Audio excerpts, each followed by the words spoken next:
मेरा नाम संध्या है। चारों तरफ खुशी का माहौल छाया हुआ था। चारों तरफ से शहनाइयों की आवाज़ गूंज रही थी। फूलों से मंडप सजाया गया था। बीच में अग्नि थी और मैं अपने पति के साथ फेरे ले रही थी। मैं बड़ी खुश थी, खुशी खुशी फेरे ले रही थी। मगर जैसे ही मैंने पलटकर देखा तो मेरा एक पति नहीं बल्कि मेरे तो कई सारे पति थे।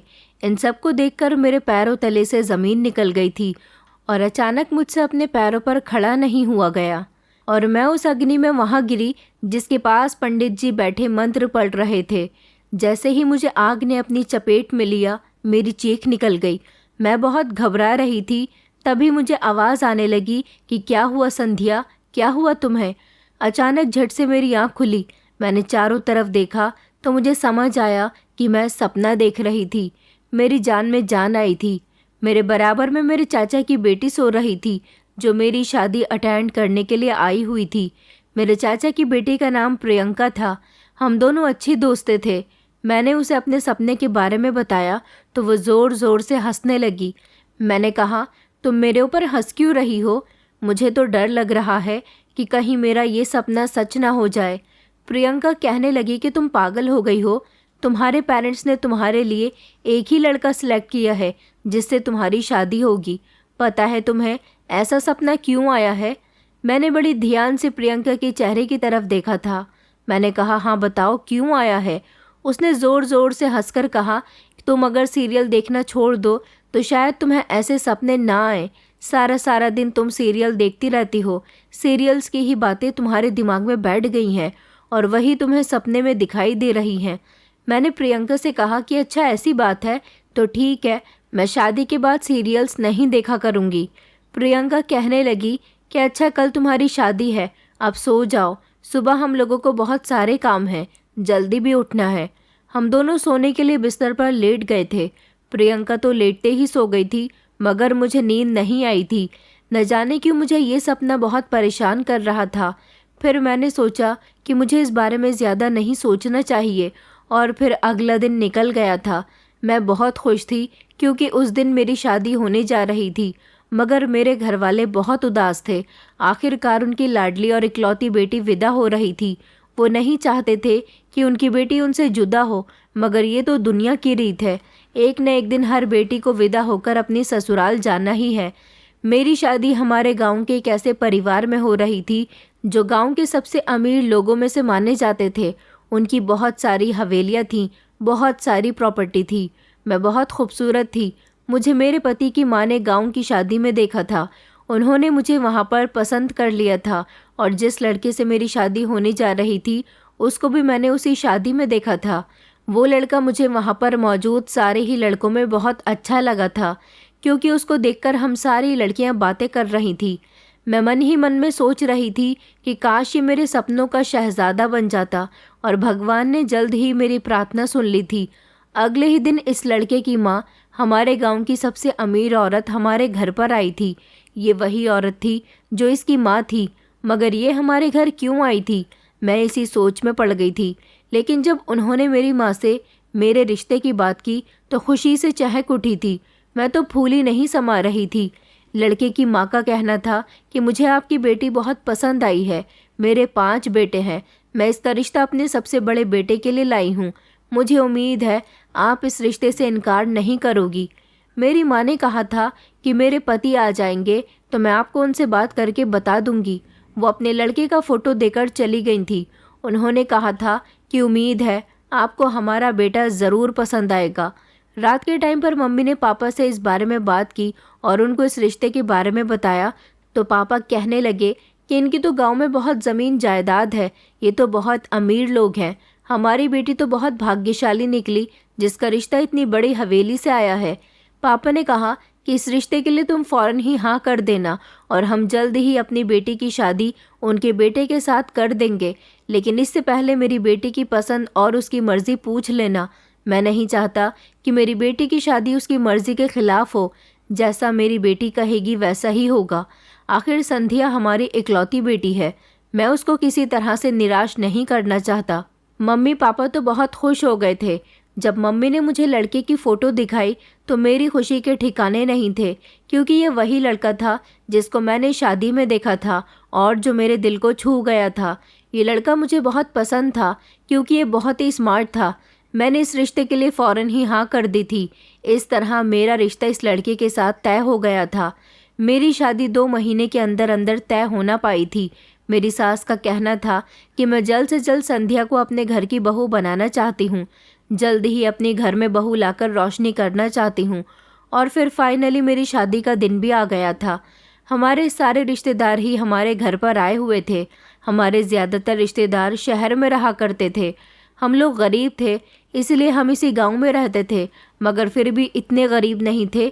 भगवान का दिया सब कुछ था। मेरे पापा अपनी मेहनत मजदूरी से हम लोगों का पेट ईमानदारी के पैसों से पाल रहे थे। जिंदगी अच्छी गुजर रही थी। और फिर मेरा रिश्ता भी एक ऐसे परिवार से आ गया था जहाँ पर मैं राज करती। मेरे होने वाले पति का नाम रवि था। जिस दिन से मेरा रिश्ता लगा था उसी दिन से मेरे दिल में रवि के लिए मोहब्बत जागने लगी थी। मैंने तो कभी सपने में भी नहीं सोचा था कि मेरी शादी एक इतने अमीर परिवार में और इतने हैंडसम लड़के के साथ होगी। मेरी खूबसूरती मेरी सास को बहुत पसंद आई थी और मुझे भी रवि बहुत पसंद आया था। इस तरह मेरी शादी रवि के साथ हो गई थी। मगर जिस दिन वो लोग बारात लेकर आए थे उस दिन मेरी सास ने कहा था कि अगर आप लोगों को बुरा ना लगे तो हम चाहते हैं कि हमारी बहू का घूंघट लंबा कर दिया जाए, क्योंकि हमारी हवेली की प्रथा है। हमारे यहाँ की दुल्हन जब शादी के दिन दुल्हन बनती है तो उसके चेहरे पर लंबा सा घूंघट डाल दिया जाता है और उसका चेहरा शादी वाले दिन कोई नहीं देख सकता। शादी के बाद सिर्फ उसका पति ही उसका घूंघट हटाएगा, उसके बाद ही सब लोग उसका चेहरा देखेंगे। मेरे मम्मी पापा ने कहा था कि हमें इस बात से कोई एतराज़ नहीं है। मेरे चाचा की बेटी प्रियंका, जो कि मेरे साथ खूब हंसी मजाक करती थी, मैं हर महीने 2 दिन के लिए चाचा जी के घर शहर ज़रूर जाया करती थी और कभी कभी प्रियंका भी हमारे घर पर आती जाती रहती थी, इसलिए हम दोनों की गहरी दोस्ती थी। प्रियंका मेरी शादी होने से बहुत ही उदास थी। उसका कहना था कि अब तुम ससुराल की हो जाओगी। मैंने उससे मजाक में कहा था कि तुम भी जल्द से जल्द शादी कर लो, मगर प्रियंका अभी शादी नहीं करना चाहती थी क्योंकि उसके बड़े बड़े सपने थे। उसका मानना था कि पढ़ी लिखी लड़कियों को इतनी जल्दी शादी नहीं करनी चाहिए। अगर उन्होंने शिक्षा हासिल की है तो उस शिक्षा का फ़ायदा उठाना चाहिए। प्रियंका अभी कुछ समय तक जॉब करना चाहती थी। उसकी पढ़ाई तो मेरी शादी से पहले ही पूरी हो गई थी, मगर अब वो जॉब की तलाश कर रही थी। उसने कहा था कि तुम्हारी शादी हो जाएगी तो मैं भी बिज़ी हो जाऊंगी, जॉब करने लगूंगी तो मुझे ज़्यादा टाइम नहीं मिला करेगा, लेकिन हम दोनों एक दूसरे से फ़ोन पर बात कर लिया करेंगे। उसने मुझसे कहा था कि तुम ससुराल जाने के बाद मुझे अपने नंबर से कॉल करना। मैंने उससे कहा था हाँ, मैं अपने पति से कहूँगी कि वो मुझे एक नया मोबाइल ला कर दे, फिर हम दोनों ढेर सारी बातें किया करेंगे। खुशी खुशी मुझे विदा कर दिया गया था। अपनी विदाई पर मैं बहुत रोई थी, क्योंकि बचपन से लेकर अब तक मेरे माता पिता ने मुझे बहुत लाड प्यार से पाला था। उन्हें उम्मीद थी कि उनकी बेटी को ससुराल में भी बहुत प्यार मिलेगा, क्योंकि ससुराल में मेरी सास और मेरे पति के अलावा 4 देवर भी मौजूद थे। मेरी सास का कहना था कि हमारे घर में बहू नहीं बल्कि बेटी आने वाली है, हम उसे बहुत प्यार करेंगे। मेरे चेहरे पर अभी भी लंबा सा घूंघट था। मुझे जब हवेली के अंदर लाया गया तो मेरा बहुत अच्छे से स्वागत किया गया था। घूंघट की आड़ में मुझे कुछ भी दिखाई नहीं दे रहा था, सिर्फ मुझे लोगों की आवाज़ें सुनाई दे रही थी। और फिर थोड़ी देर के बाद मुझे मेरे कमरे में भेज दिया गया था। मेरी सास ने मुझे सख्ती से मना किया था कि अपना घूंघट नहीं हटाना। जब तक तुम्हारा पति तुम्हें देख नहीं लेता तब तक तुम्हें भी कुछ नहीं देखना है। मैंने अपनी सास से कहा था कि मैं ऐसा ही करूँगी। मैं कमरे में दुल्हन बनी हुई बैठी थी और सोच रही थी कि जब मेरा पति कमरे के अंदर आएगा तो मैं उससे क्या बात करूँगी। मुझे तो सोच सोच कर ही खुशी हो रही थी। मेरे मन में लड्डू फूट रहे थे। आखिरकार मेरी शादी हुई थी और शादी के बाद मैं पहली बार अपने पति से मिलने जा रही थी। उसको तो मैंने सिर्फ एक ही बार देखा था, वो भी दूर से। आज मैं उसको बहुत करीब से देखने वाली थी और उससे बात करने वाली थी। कुछ समय गुजरा तो मेरा पति कमरे के अंदर आया था। मेरे दिल की धड़कनें तेज़ हो गई थी। वो धीरे से मेरे करीब आकर बैठ गया और उसने जब मेरा घूंघट हटाया तो वो मेरी बहुत तारीफ़ करने लगा। उसकी तारीफ़ों पर मैं बहुत खुश हो रही थी। ऐसा लग रहा था जैसे मुझे अपनी ज़िंदगी की सारी खुशियाँ मिल गई हों। फिर उसने मुझसे कहा कि तुम अपना हाथ आगे बढ़ाओ। मैंने जैसे ही अपना हाथ आगे बढ़ाया तो उसने मेरे हाथ में सोने के कंगन पहना दिए। उसका छूना मुझे बड़ा प्यार भरा एहसास दिला रहा था। मैं उन कंगन को देखकर मुस्कुरा रही थी। वो कहने लगा कि तुम्हें ये कंगन पसंद आए? तो मैंने कहा कि मुझे तो बहुत पसंद आए, क्योंकि ये कंगन बहुत खूबसूरत है। काफ़ी देर तक तो वो मुझसे बातें करता रहा था। फिर थोड़ी देर के बाद कहने लगा कि तुम अपना घूंघट काट लो, मैं अभी आता हूँ। मैंने कहा अब घूंघट काटने की क्या ज़रूरत है? तो वो कहने लगा कि अभी घूंघट काटने की रस्म पूरी नहीं हुई है। हमारे यहाँ ये शादी की एक बहुत अहम रस्म होती है। मुझे समझ नहीं आया था कि वो क्या कहना चाहता था। मैंने घूंघट काट लिया था। उसने कहा कि मैं थोड़ी देर में आता हूँ। फिर से मैं अपने कमरे में अकेली बैठी रही थी और उसके आने का इंतज़ार कर रही थी। मैंने अपना घूंघट काट लिया था। थोड़ी ही देर गुजरी कि फिर से कमरे के अंदर कोई आया। मैं समझ गई थी कि मेरा पति आया होगा। उसने मेरा घूंघट नहीं उठाया।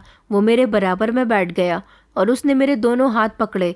वो फिर से मेरे हाथों में कंगन पहनाने लगा। जब झट से मैंने अपना घूंघट हटाया और उसके चेहरे की तरफ देखा तो मेरे होश उड़ गए थे। मैं जल्दी से उससे पीछे हटी और कहने लगी कि ये क्या बदतमीज़ी है? तो वो कहने लगा कि ये कोई बदतमीज़ी नहीं है। क्या ये कंगन तुम्हें पसंद नहीं आए? उसकी बात सुनकर मेरे होश उड़ गए थे, क्योंकि ये मेरा पति नहीं बल्कि मेरा देवर था। मगर वो कह रहा था कि मैं भी तुम्हारा पति हूँ।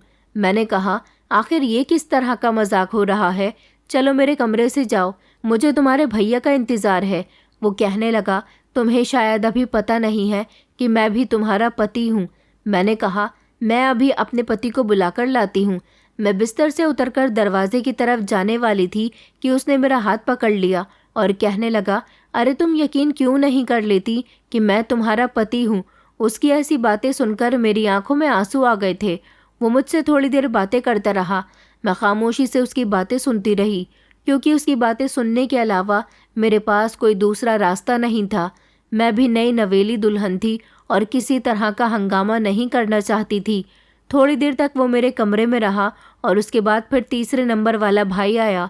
उसने भी मेरे साथ हाथ पकड़कर मुझे कंगन पहनाए। अब मुझे समझ आया था कि मेरे साथ क्या हो रहा है। मैं ज़ोर ज़ोर से रो रही थी। इसी तरह मेरे दोनों हाथों में 5-5 जोड़ी कंगन आ गए थे। इन कंगन को पाने की मुझे कोई खुशी नहीं थी, बल्कि तो मुझे गम था कि ये सब के सभी अपने आप को मेरा पति बता रहे थे। लेकिन मेरी शादी तो रवि के साथ हुई थी। मैं रवि का इंतज़ार कर रही थी। जब चारों भाई अपनी अपनी मुंह दिखाई करके कमरे से जा चुके थे तो फिर से रवि के कमरे में आने का नंबर आया था। मैंने रवि से कहा कि रवि आखिर ये सब क्या हो रहा है? तुम्हारे भाई मेरे कमरे में क्यों आए थे और वो खुद को मेरा पति क्यों बता रहे हैं, जबकि मेरी शादी तो तुम्हारे साथ हुई है? रवि कहने लगा कि तुम्हें नहीं पता कि हमारे गांव की यही प्रथा है। मैं उसकी बात पर चौंक गई। मैंने कहा ऐसी कौन सी प्रथा? तो वो कहने लगा कि तुम्हारी शादी सिर्फ मेरे साथ नहीं बल्कि मेरे चारों भाइयों के साथ भी हुई है। मेरे सारे ही भाई तुम्हारे पति हैं। मैंने कहा ऐसा कैसे मुमकिन हो सकता है? वो कहने लगा ये बात तुम्हारे माता पिता ने तुम्हें नहीं बताई होगी, क्योंकि हमारे गांव में ये रिवाज है कि लड़की की शादी जिस घर में बड़े बेटे के साथ होती है उसके बाकी के छोटे भाई भी उसके पति माने जाते हैं।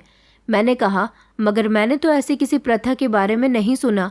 मेरा पति कहने लगा कि तुम गांव के बारे में ज़्यादा कुछ नहीं जानती हो, इसलिए तुमने नहीं सुना होगा, मगर हमारे यहाँ तो ऐसे ही शादियाँ होती हैं। मैंने अपने पति से कहा मगर मैं ऐसे माहौल में नहीं रह सकती। मेरा पति मुझे तसल्ली से और प्यार से समझाने लगा। वो बार बार मेरे बालों को सहला रहा था, मेरे हाथों को पकड़ रहा था, मगर मैं उसके साथ बदतमीज़ी पर उतर आई थी। मैंने कहा तुम लोगों के साथ अच्छा नहीं होगा। तुम लोगों ने मेरे साथ धोखा किया है। शादी मुझसे की, मगर कहते हो कि सब भाइयों के साथ शादी हुई है। ऐसा कैसे मुमकिन हो सकता है? तुम लोगों को भगवान कभी माफ़ नहीं करेगा। तुम लोगों के साथ बहुत बुरा होगा। मेरा इतना ही कहना था कि मेरा पति झट से उठा और उसने मेरे गाल पर एक ज़ोरदार थप्पड़ मार दिया। वो कहने लगा कि बदतमीज़ लड़की, मैं कब से तुझसे प्यार से बात कर रहा हूँ, मगर तुझे तो समझ ही नहीं आता। तुझे नहीं पता कि यह हमारे गांव का बहुत पुराना रिवाज है और हमारे गांव में यही रिवाज चला आ रहा है। अब तू इस रिवाज के बारे में कुछ नहीं जानती तो इसमें हमारी क्या गलती है? अपने पति के ऐसे बिहेवियर पर मैं फूट फूट कर रोई थी और फिर मेरे साथ वही हुआ था जो मेरे साथ नहीं होना चाहिए था और जिसका मुझे बहुत डर था। पहले तो मेरे पति ने मेरे साथ अपना हक लिया था और फिर उसके बाद एक एक करके मेरे चारों देवर कमरे में आए थे और उन्होंने भी इसी तरह पूरी रात गुजार दी थी। अब मुझे समझ आ रहा था कि मुझे जो सपना आया था, जिसमें मैंने देखा था कि मेरे कई सारे पति थे और मैं अग्नि में जल रही थी, ये ससुराल भी मेरे लिए किसी अग्नि से कम नहीं था जिसमें मुझे हर रोज़ जलना था। मेरी समझ नहीं आ रहा था कि मेरे साथ ये सब कैसे हो सकता है। ऐसी कैसी प्रथा के बारे में मैंने पहले कभी नहीं सुना था, तो फिर इस घर में इस प्रथा को इतना मान क्यों दिया जा रहा था। हर रोज़ मेरे साथ सिर्फ मेरा पति ही नहीं बल्कि मेरे सारे देवर मेरे साथ सुहागरात मनाया करते थे। ये समय मेरे लिए बहुत कठिन था। मैं हर रोज़ फूट फूट कर रोया करती थी। मेरी सास का बिहेवियर भी मेरे साथ जो पहले बहुत अच्छा हुआ करता था, शादी के बाद बहुत बुरा हो गया था। मैंने अपनी सास से कहा था कि आपने तो मेरे घर वालों को यकीन दिलाया था कि मेरी शादी आपके बेटे रवि के साथ हो रही है, मगर आपने यहाँ लाने के बाद मेरे साथ क्या कर दिया। मेरी सास कहने लगी कि तुम्हारे घर वालों को शायद पुराने ज़माने की प्रथाओं के हिसाब से शादी करने का तरीका नहीं आता। हमारे यहाँ तो शादी इसी तरह से होती है। मेरे भी चार चार पति थे। वक्त के साथ साथ सब इस दुनिया को छोड़कर चले गए और मैं उन चारों के बच्चों की माँ बन गई थी। तभी तो मेरे ये 5 बेटे हैं। तुम जानती हो कि इस गांव की सबसे खुशनसीब लड़की कौन है। मैंने रोते हुए कहा कि कौन है, तो उन्होंने कहा कि वो लड़की सबसे खुशकिस्मत लड़की है जिसकी सास का सिर्फ एक ही बेटा है। वो अकेले उसी की पत्नी बनकर सारी ज़िंदगी गुजार देगी, मगर जिसकी ससुराल में सास के कई सारे बेटे हों, उन्हें उन सभी को अपना पति मानना होगा। मैंने अपने दिल में सोचा, तो भगवान करे कि तुम्हारे सारे बेटे मर जाएं और मुझे इस नर्क से छुटकारा मिल जाए। मुझे अभी तक मेरे घर वालों से भी मिलने नहीं दिया गया था। मैंने अपनी सास से कहा था कि मैं अपने मायके जाकर अपने पेरेंट्स से मिलना चाहती हूँ। मेरी सास ने कहा था कि हमारे यहाँ का रिवाज है कि बहू को जब तक कोई खुशखबरी नहीं मिल जाती तब तक वो अपने मायके नहीं जाती। मैंने चौंक कर अपनी सास को देखा था और मैंने कहा था कि आखिर ये किस तरह का रिवाज है। अगर मैं सारी ज़िंदगी माँ नहीं बनी तो क्या सारी ज़िंदगी अपने माता पिता से भी नहीं मिल सकूंगी। मेरी सास कहने लगी कि शुभ शुभ बातें मुँह से निकाला करो लड़की। अगर तुम सारी ज़िंदगी माँ नहीं बनी तो मेरे बेटों का ख़ानदान आगे कैसे बढ़ेगा। माँ तो तुम बनकर ही रहोगी। अगर माता पिता से मिलना चाहती हो तो जल्द ही मुझे दादी बनने की खुशखबरी सुना दो, वरना सारी ज़िंदगी तुम्हें तुम्हारे माता पिता की शक्ल से तरसा दूंगी। अपनी सास की बातें सुनकर मैं और ज़्यादा रोने लगी थी। मेरी चीखों की आवाज़ सुनकर मेरी सास ने कहा कि खामोश हो जाओ। अगर तुम्हारे चिल्लाने की आवाज़ पड़ोस तक गई तो लोग क्या कहेंगे कि नई नवेली दुल्हन इतनी ज़ोर ज़ोर से रो रही है। ज़रूर इसके साथ कुछ गलत किया जा रहा है। मैंने कहा, तुम लोग मेरे साथ कुछ अच्छा भी तो नहीं कर रहे हो। तुम लोग मेरे साथ बहुत गलत कर रहे हो। तुम्हें इस सब की सज़ा ज़रूर मिलकर रहेगी। तभी मेरा देवर आया जो मेरे पति से छोटा था। उसने मुझसे कहा कि आओ संध्या, कमरे के अंदर चलो। मैंने उसका हाथ झटक दिया और कहने लगी कि हटो मेरे करीब से, मुझे हाथ भी मत लगाना, तुम मेरे पति नहीं हो। वो मुझसे फिर भी प्यार से बात करने लगा। मैंने उसे धक्का दे दिया तो वो अपना चेहरा उदास सा बनाकर वहाँ से चला गया था। फिर मेरा पति रवि वहाँ पर आया तो वो मुझे प्यार से समझाने लगा और कहने लगा कि चलो कमरे में चलो। मैं उसके साथ कमरे के अंदर चली गई। मैंने उससे कहा कि मैं अपने माता पिता से मिलना चाहती हूँ और मैं तुम्हारे भाइयों को अपना पति नहीं मानती। मेरी शादी तो सिर्फ तुमसे हुई है। मैं सिर्फ तुम्हें ही अपना पति मानती हूँ। मेरा पति कहने लगा, आखिर तुम मान क्यों नहीं लेती कि हम सभी तुम्हारे पति हैं। इसमें तो तुम्हारा ही फ़ायदा है। हम सब तुम्हारा कितना ख्याल रखते हैं। सब लोग तुमसे कितना प्यार करते हैं। तुमने देखा नहीं कि शादी की रात तुम्हारे हाथ कंगन से भर गए थे। अगर तुम सिर्फ मेरी पत्नी होती तो तुम्हें सिर्फ 2 ही कंगन मिलते, मगर हम सारे भाइयों ने तुम्हें कुल मिलाकर 10 कंगन तुम्हारे दोनों हाथों में पहनाए। मैंने कहा कि मुझे कंगन का लालच नहीं है। तुम चाहो तो अपने कंगन मुझसे वापस ले सकते हो, मगर मैं तो सिर्फ तुम्हें अपना पति मानती हूँ। इस बात पर फिर से मेरे पति को गुस्सा आ गया और वो चिल्लाते हुए कहने लगा कि तुम समझते क्यों नहीं हो कि हमारे यहाँ ऐसा ही होता है और तुम्हें तुम्हारे माता पिता से नहीं मिलवाया जाएगा। ये कहकर वो कमरे से निकल गया था और मैं न जाने कब तक फूट फूट कर रोती रही थी। भगवान से प्रार्थना कर रही थी कि भगवान मुझे कभी भी औलाद की खुशी न देना, क्योंकि मैं इन दरिंदों के बच्चों की मां नहीं बन सकती। मुझे कुछ भी करके इस नर्क से निकलना है। ये पांचों दरिंदे जब रात को बिस्तर पर एक एक करके मेरे पास आते हैं, तब मुझे पता चलता है कि मैं किस नर्क की आग में जल रही हूँ। मेरी तकलीफ का अंदाज़ा तो शायद कोई भी नहीं लगा सकता। अब मैं चाहकर भी कुछ नहीं कर सकती थी, क्योंकि यहाँ से बाहर निकलने का तो मेरे पास कोई दूसरा रास्ता नहीं था। मेरी सास ने इस हवेली में बहुत सारे नौकर चाकर रखे हुए थे, जो इस हवेली के बाहर पहरा देते थे। कई दिन इसी तरह से गुजर गए थे। न मेरे पास मोबाइल था और न ही मैं इस हवेली से बाहर निकलकर अपने माता पिता से मिल सकती थी। अब मेरे साथ जो होता था, मुझे इस सब की आदत पड़ गई थी और मैंने खुद को इस घर के माहौल में ढाल लिया था। एक दिन मेरे माता पिता मुझसे मिलने के लिए आए थे। जब मुझे नौकरानी ने बताया कि आपके माता पिता आपसे मिलने के लिए आए हैं, तो मैं बड़ी खुशी खुशी उनसे मिलने के लिए आई थी। मेरे माता पिता मुझे देखते ही शिकायत करने लगे और कहने लगे कि हमें नहीं पता था हमारी बेटी शादी के बाद इतना बदल जाएगी। मैंने इस बात पर अपने पापा को चौंक कर देखा था। आखिर मेरे पापा ऐसा क्यों बोल रहे थे? जब अचानक मेरी सास ने कहा कि हाँ भैया, हम तो तुम्हारी बेटी से कहते हैं कि अपने माता पिता से मिल आया करो, मगर तुम्हारी बेटी को यहाँ के ऐशो आराम की इतनी आदत हो गई है कि वो अपने माता पिता के उस गरीब घर में जाना ही पसंद नहीं करती। मेरी सास की बात सुनकर मेरे माता पिता मुझे बड़ी हैरानी से देख रहे थे, जबकि मेरा भी यही हाल था। मेरी सास कितनी सफाई से झूठ बोल रही थी। उन्होंने इस रिवाज के बारे में मेरे माता पिता को क्यों नहीं बताया, जिसके बारे में मुझे बताया था कि लड़की जब तक माँ नहीं बनती तब तक अपने माता पिता से नहीं मिल सकती। और भी उन्होंने कई तरह के झूठ मेरे माता पिता से मेरे बारे में बोले थे कि मैं घर का कोई काम नहीं करती, मैं अपने पति को खुश नहीं रखती, सारा दिन अपने कमरे में बंद रहती हूँ और टीवी देखती रहती हूँ। मेरी मम्मी तो मुझे बड़ी अजीब सी नज़रों से देख रही थी। ऐसा लग रहा था जैसे वो सबके सामने शर्मिंदा हो रही हूँ। आखिर मेरी सास ने उनके सामने बातें ही ऐसी कर दी थी। कुछ देर बैठकर वो लोग मेरे घर से चले गए थे और जाते समय उन्होंने मुझे अपने घर आने को भी नहीं कहा था। मुझे अपनी सास की इस हरकत पर बहुत गुस्सा आया था। मैं इस घर में घुट घुट कर रह रही थी, मगर अच्छी बात ये थी कि ये पांचों ही मुझ पर जान वारते थे। मुझसे इतना प्यार करते थे कि अगर मैं किसी एक को कोई काम बताती तो पांचों के पांचों ही दौड़े चले आते थे और वक्त से पहले मेरा काम हो जाता था। एक दिन मुझे गोलगप्पे खाने का मन कर रहा था, तो मैंने अपने पति रवि से गोलगप्पे खाने को कहा। इस बारे में मेरे पति के बाकी भाइयों ने भी सुन लिया था। उन लोगों ने झट से घर में ढेर सारे गोलगप्पे लाकर रख दिए। पांचों ही अपने हाथ में गोलगप्पे लाकर खड़े हुए थे और कहने लगे कि पहले मैं लाया हूँ, पहले मैं लाया हूँ, पहले तुम्हें मेरे लाए गए गोलगप्पे खाने चाहिए। मैं तो उन पांचों को देखकर बहुत ही हंस रही थी, क्योंकि वो पांचों के पांचों जो मेरे लिए बहुत लट्टू हो रहे थे, ये लोग सच में बहुत बड़े बेवकूफ़ थे। मैंने सोचा कि मुझे उन लोगों की बेवकूफ़ी का फ़ायदा उठाते हुए यहाँ से भागने की कोशिश करनी चाहिए। एक दिन मैंने इन पांचों भाइयों में से सबसे बेवकूफ़ वाले भाई को चुना था, जो कि मुझे इस हवेली से और इस गाँव से निकाल सकता था। मैंने सोच लिया था कि मैं इस गांव से निकलकर शहर चली जाऊंगी और शहर जाने के बाद अपने चाचा के घर जाकर ज़िंदगी गुजारूंगी।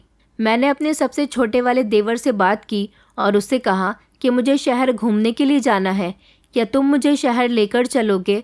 तो वो कहने लगा, हाँ, मगर इस बारे में किसी को पता नहीं चलना चाहिए, क्योंकि अगर माँ को कुछ भी पता चल गया तो वो हम पर बहुत नाराज़ होगी। मैंने कहा कि नहीं नहीं, उनको कुछ पता नहीं चलेगा।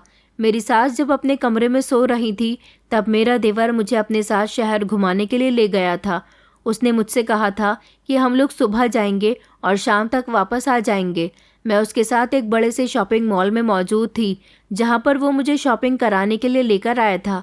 मैंने सोचा था कि मैं कपड़े देखने के बहाने यहाँ से भाग जाऊँगी, उसका ध्यान मुझसे हट जाएगा और फिर बाद में वो मुझे ढूंढता रह जाएगा। इस तरह मैं उसे बातों में लगाने लगी ताकि वो अपना ध्यान मुझ पर से हटा ले। उसका ध्यान मुझ पर से हट गया था। मेरे पास यहाँ से भागने का बहुत अच्छा मौका था। मैं धीरे धीरे वहाँ से भागने की कोशिश कर रही थी, जब अचानक मुझे एक ज़ोरदार चक्कर आया और मैं बेहोश होकर गिर गई थी। जब मेरी आँख खुली तो मैं अस्पताल में मौजूद थी और फिर डॉक्टर ने मुझे एक ऐसी खबर सुनाई जिसे सुनकर मेरे पैरों तले से ज़मीन निकल गई थी। डॉक्टर ने बताया कि तुम माँ बनने वाली हो। ये खबर सुनकर तो मेरे होश उड़ गए थे। जिस बात का मुझे डर था वही हुआ था। जब उसे ये बात पता चली कि मैं माँ बनने वाली हूँ तो उसकी खुशी के ठिकाने नहीं थे और फिर वो बड़ी संभाल कर मुझे गाँव वापस ले आया था।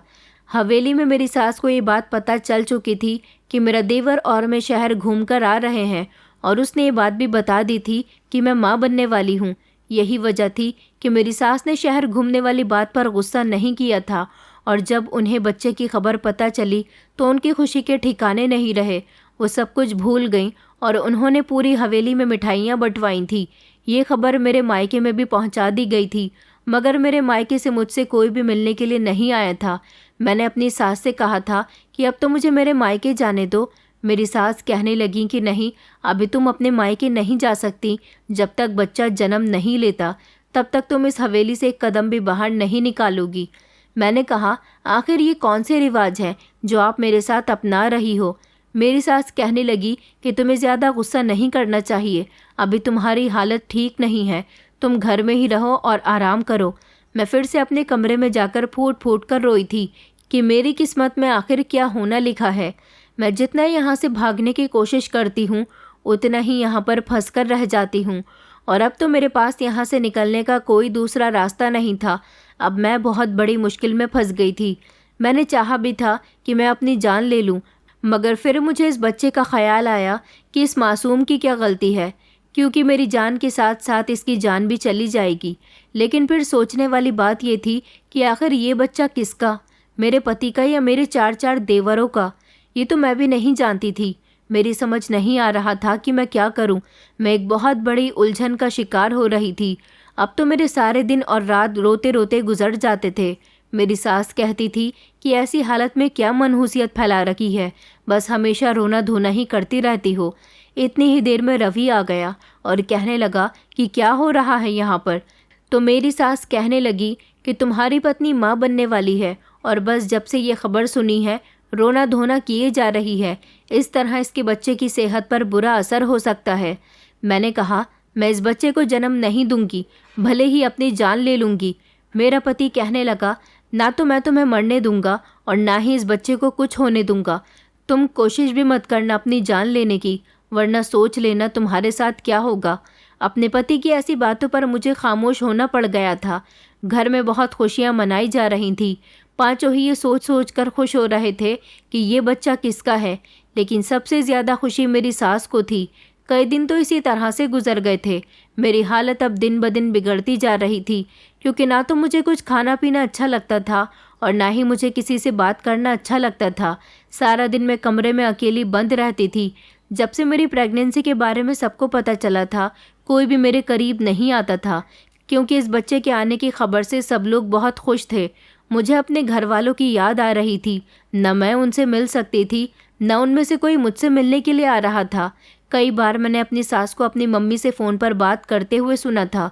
मैं समझ गई थी कि मेरे घर वालों को मेरी खैर खबर लेनी है तो वो मेरी सास से बात कर लेते हैं, मगर अपनी बेटी की उन्हें याद नहीं आती। आखिरकार मेरी सास ने उन्हें मेरी तरफ से बदगुमान जो कर दिया था। कुछ दिन गुजरने के बाद मैंने देखा कि मेरे चाचा की बेटी प्रियंका मुझसे मिलने के लिए आई थी। वो बहुत खुश नज़र आ रही थी। मुझे देखते ही उसने झट से गले लगा लिया था। मेरी सास भी वहाँ पर मौजूद थी। प्रियंका मुझे देखकर बहुत खुश हुई थी, मगर मेरी सास सोच रही थी कि ये लड़की कौन है। जब मैंने अपनी सास को प्रियंका के बारे में बताया, मेरी सास प्रियंका और मुझे बहाने से अलग करना चाहती थी, मगर मैंने सोच लिया था कि मैं अपने घर वालों की तरफ से तो बदगुमान हो चुकी हूँ, मगर प्रियंका से मैं किसी न किसी तरह बात करके ही रहूँगी। मेरी सास मेरे कमरे में लगातार बैठी रही थी। प्रियंका अपने घर की बातें मुझे बता रही थी, मगर मेरा ध्यान प्रियंका की तरफ नहीं था।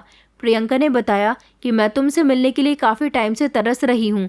मैंने सोचा था कि मैं जैसे ही गांव आऊँगी तो तुम्हारी ससुराल ज़रूर जाऊँगी ताकि तुमसे मिल सकूँ। मैं बार बार यही सोच रही थी कि मैं प्रियंका से कैसे बात करूं। मैं मन ही मन भगवान से प्रार्थना कर रही थी कि काश मुझे प्रियंका से बात करने का मौका मिल जाए। मेरी सास किसी तरह से कमरे से उठकर चली जाए, क्योंकि एक प्रियंका ही है जो मेरी पूरी बात सुन सकती है और मुझे इस नर्क से निकाल सकती है। मैंने इतना ही सोचा था कि अचानक बाहर से नौकरानी आ गई और मेरी सास से कहने लगी कि मालकिन, आपसे मिलने के लिए कोई आया है। मेरी सास को अब तो कमरे से उठकर जाना ही था।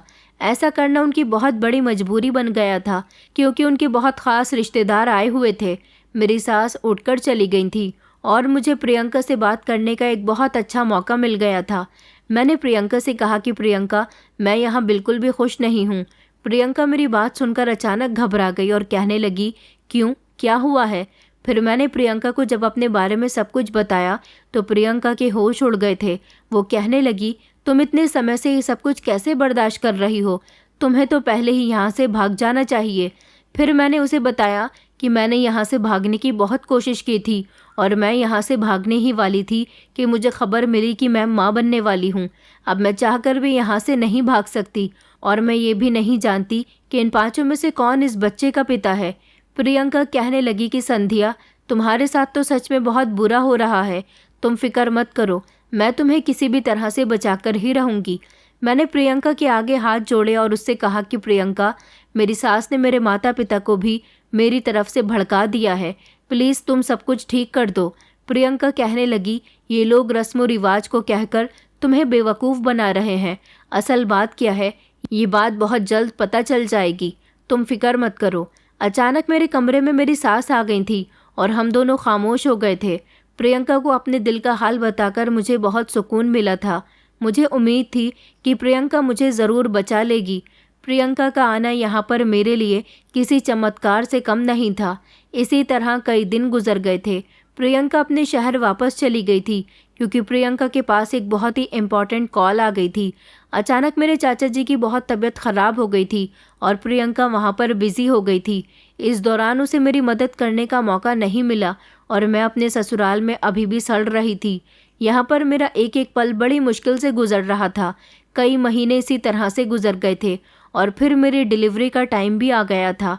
मेरी तबीयत बिगड़ी और मुझे अस्पताल में भर्ती करा दिया गया था। मैंने बेटी को जन्म दिया था। मुझे गुस्सा तो प्रियंका पर आ रहा था कि उसने अभी तक मेरी कोई मदद क्यों नहीं की थी। मैंने जल्दी से अस्पताल की ही नर्स से मोबाइल लिया। मुझे प्रियंका का नंबर याद था। मैंने उसे कॉल लगाई। उसने मेरी कॉल रिसीव की तो मैंने उसे बताया कि प्रियंका, तुमने अभी तक मेरी कोई मदद नहीं की है। मैंने बेटी को जन्म दे दिया है। मैं अपनी बेटी को इन दरिंदों के हवाले नहीं करना चाहती, क्योंकि एक समय ऐसा आएगा, ये लोग जैसा मेरे साथ कर चुके हैं ऐसा ही ये लोग मेरी बेटी के साथ भी करेंगे। मैं चाहती हूँ कि तुम मुझे आकर बचा लो। प्रियंका कहने लगी कि मुझे माफ़ कर दो संध्या, मैं एक बहुत बड़ी मुसीबत में फंस गई थी। मैं तुम्हें बचाने के लिए अभी आ रही हूँ।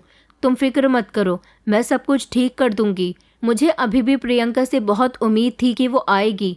मेरी बेटी बिल्कुल ठीक थी। मेरी सास ने जब मेरी बेटी को लिया तो वो बहुत खुश हो रही थी।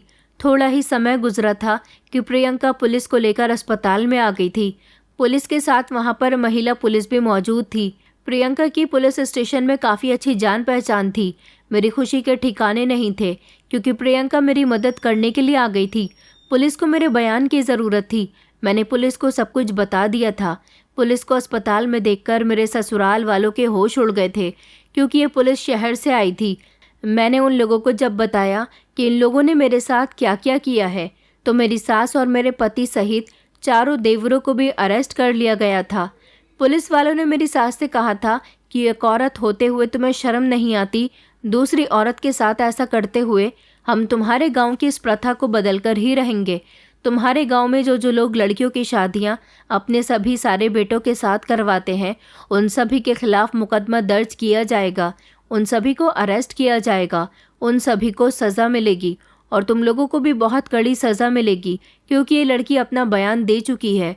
मेरी सास कहने लगी कि माफ़ करना साहब, ये सब कुछ हमारे गांव में नहीं होता। ये सब कुछ मैंने जानबूझकर अपनी बहू के साथ इसलिए किया क्योंकि अगर मेरे पांचों बेटों की अलग अलग पत्नियां आती तो आने वाले समय में मेरे घर की जायदाद के अलग अलग हिस्से होते।